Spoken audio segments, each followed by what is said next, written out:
Hello guys, magandang umaga sa inyo. Biyaya tayo kay Lalabog ngayong araw.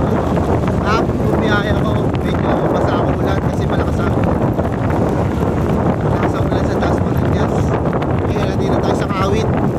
Wala pa, magbibiyaya pa lang tayo siguro maya maya. First bukan tayo mamaya, hanap pa tayo.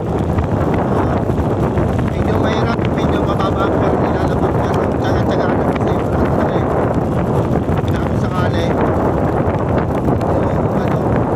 pero ganun talaga hirap maging rider. Napakababa nung isa gas pero wala tsaga tayo.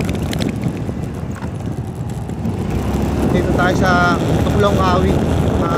Maraming salamat sa mga